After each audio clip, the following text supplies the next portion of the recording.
Hello guys, welcome to Air Kitchen Times. അപ്പോൾ ഇന്നത്തെ video നമ്മളിവിടെ നോക്കാൻ പോകുന്നത് നമ്മുടെ സ്പൈഡർമാൻ മൂവിയെക്കുറിച്ചാണ്. സ്പൈഡർമാൻ 4-ന് വേണ്ടി എല്ലാവരും കട്ട വെയിറ്റിംഗ് ആയിരിക്കും. അപ്പോൾ ഈ സ്പൈഡർമാൻ 4-മായി ബന്ധപ്പെട്ട് കുറച്ച് റൂമേഴ്സ് ആൻഡ് അപ്ഡേറ്റ്സ് ഒക്കെ വന്നിട്ടുണ്ട്. അപ്പോൾ അതിനെപ്പറ്റിയാണ് നമ്മൾ ഇന്നത്തെ വീഡിയോയിലൂടെ നോക്കാൻ പോകുന്നത്. സോ നേരെ വീഡിയോയിലോട്ട് എടുക്കാം. അപ്പോൾ നമ്മുടെ ഒരു സ്പൈഡർമാൻ 4 മൂവി വന്ന ഒരു സ്ട്രീറ്റ് ലെവൽ മൂവി ആയിരിക്കുക നമ്മളെല്ലാവരും പ്രതീക്ഷിച്ചത്. അതായത് നമ്മുടെ നോവേ ഹോമിൻ്റെ എൻഡിങ്ങിൽ തന്നെ സ്പൈഡർമാൻ ഒരു സ്ട്രീറ്റ് ലെവൽ ഹീറോ ആയിട്ട് മാറുന്നതായിട്ടാണ് അവർ കാണിച്ചത്.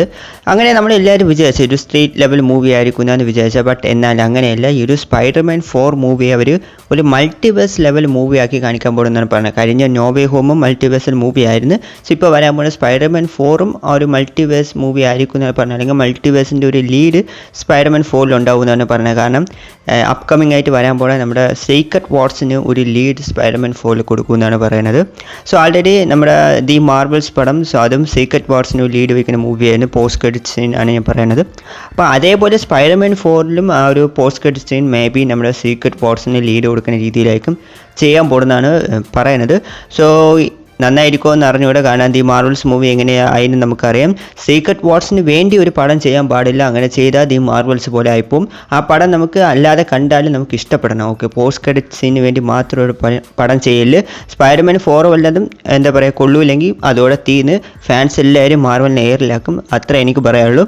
സോ നമ്മുടെ ടോം ഹോൾഡും ഈ ഒരു ഇടയ്ക്ക് ലേറ്റസ്റ്റ് ആയിട്ട് ഒരു ഇൻ്റർവ്യൂവിൽ പറഞ്ഞിട്ടുണ്ടായിരുന്നു സ്പൈഡർമാൻ 4 നന്നായിരുന്നാൽ മാത്രമേ ആ ഒരു ക്യാരക്ടറിന് നല്ലൊരു ജസ്റ്റിഫിക്കേഷൻ ഉണ്ടായാൽ മാത്രമേ ഞാൻ അഭിനയിക്കൂ എന്ന് നമ്മുടെ ടോം ഹോൾഡേനെ ഓപ്പൺ ആയിട്ട് പറഞ്ഞിട്ടുണ്ടായിരുന്നു. സോ മേ ബി സ്പൈഡർമാൻ 4 നന്നായിട്ട് ചെയ്യാനും ചാൻസസ് ഉണ്ട്, അല്ലെങ്കിൽ ആൾറൗണ്ട് ചളവാക്കാനും സാധ്യതകളുണ്ട്. കൂടാതെ ഒരു സ്പൈഡർമാൻ 4-ൽ നമ്മുടെ ഡയർ ഡെവിൾ വരുമെന്നുള്ള കാര്യം എല്ലാവരും ആൾറെഡി അറിഞ്ഞിട്ടുണ്ടാകും. ഒരു ക്യാമിയോ ആയിട്ട് ഇത് ഓഫ് കോഴ്സ് എല്ലാവരും ഈ കാര്യം അറിഞ്ഞിട്ടുണ്ടാകും. കാരണം Daredevil is a street level ഹീറോയാണ്. അപ്പം ഉറപ്പായിട്ട് ഇവർ തമ്മിൽ ടീമപ്പ് ഉണ്ടാവും നമ്മൾ പ്രതീക്ഷിച്ചൊരു കാര്യമാണ്. എന്നാൽ ഡയർ ഡെവിളിൻ്റെ ആ ഒരു ക്യാമിയോ സീൻ ഇവർ കുറച്ച് കുറയ്ക്കും എന്നാണ് പറഞ്ഞത്. ഡയർ ഡെവിൾ വരില്ലെന്നല്ല, വരും, പക്ഷേ ആ ക്യാമിയോ എന്താ പറയുക ഷോർട്ട് ആവും എന്നാണ് പറഞ്ഞത്. മറിച്ച് നമ്മുടെ ആൻറ്റ്മാൻ ആയിരിക്കും ഇവർ ഇമ്പോർട്ടൻസ് അധികമായിട്ട് കൊടുക്കാൻ പോകുന്നത്. എസ് ആൻറ്റ്മാൻ ഈ ഒരു പടത്തിൽ വരാൻ പോകുന്നതാണ് പറയുന്നത്. സോ ആൻറ്റ്മാൻ ഒരു വലിയൊരു ഇമ്പോർട്ടൻസ് ഈ ഒരു മൂവിയിൽ ഉണ്ടാവും എന്നാണ് പറയുന്നത്. സോ ടെക്നിക്കലി നമ്മുടെ ആൻറ്റ്മാനും ഒരു സ്ട്രീറ്റ് ലെവൽ ഹീറോ തന്നെയാണ്. അപ്പം സ്പൈഡർമാനുമായിട്ടൊരു ടീമപ്പ് മേ ബി ആൻറ്റ്മാന് നടക്കാൻ ചാൻസസ് അധികമാണ്. കാരണം ആൾറെഡി ഇവർ ആ ഒരു പേര് വെച്ചൊരു സിമിലാരിറ്റി ഒരു കോമഡി ആയിട്ടൊക്കെ നടന്നിട്ടുണ്ടായിരുന്നു. സോ മേ ബി അതൊക്കെ കാണിക്കുന്ന തോന്നുന്നത്. അത് മാത്രമല്ല മേ ബി ഈ ഒരു മൾട്ടിവേഴ്സിനെ പറ്റി നമ്മുടെ ആൻറ്റ്മാൻ എക്സ്പ്ലെയിൻ ചെയ്യാൻ ചാൻസസ് ഉണ്ട്. ആ ക്യാങ്ങിനെ പറ്റി, കൂടാതെ നമ്മുടെ ആ ഒരു ക്വാണ്ടം ടെക്നോളജിയെ പറ്റിയൊക്കെ ആൻറ്റ്മാൻ സംസാരിക്കാനൊക്കെ സാധ്യതകളുണ്ടെന്നാണ് പറയുന്നത്. സോ ആൻറ്റ്മാൻ സ്പൈഡർമാൻ 4-ൽ വരുമെന്നാണ് പറയുന്നത്.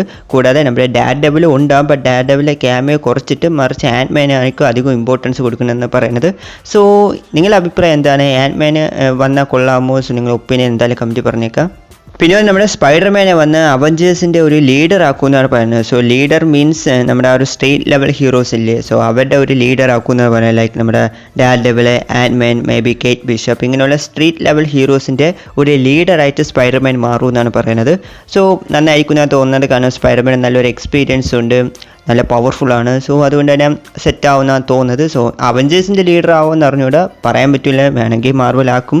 സോ എന്താണ് നടക്കാൻ പോകുന്നത് നമുക്ക് വെയിറ്റ് ചെയ്ത് നോക്കാം. കൂടാതെ ഈ ഒരു സ്പൈഡർമാൻ 4-ൽ ഒരു സിവിൽ വാർ നടക്കുമെന്നാണ് പറയുന്നത്. അതായത് ഈ സ്ട്രീറ്റ് ലെവൽ ഹീറോസുമായി ബന്ധപ്പെട്ട് എന്തോ ഒരു സിവിൽ വാർ നടക്കാൻ സാധ്യതയുണ്ടെന്നാണ് പറയുന്നത്. സോ ഇതിനെല്ലാം പ്രധാന റീസൺ കിങ് പിൻ തന്നെയായിരിക്കും. അതായത് ഒരു അസാസിൻസുമായി ബന്ധപ്പെട്ട് ഒരു ഫൈറ്റൊക്കെ നടക്കും. അങ്ങനെയാണ് ഒരു സ്ട്രീറ്റ് ലെവൽ ഹീറോസിൻ്റെ ആ ഒരു ടീമിൽ സ്പൈഡർമാൻ ലീഡർ ആവണമെന്നാണ് പറയുന്നത്. സോ എന്താണെന്ന് വെയിറ്റ് ചെയ്ത് നോക്കിയാൽ അറിയാൻ പറ്റൂ.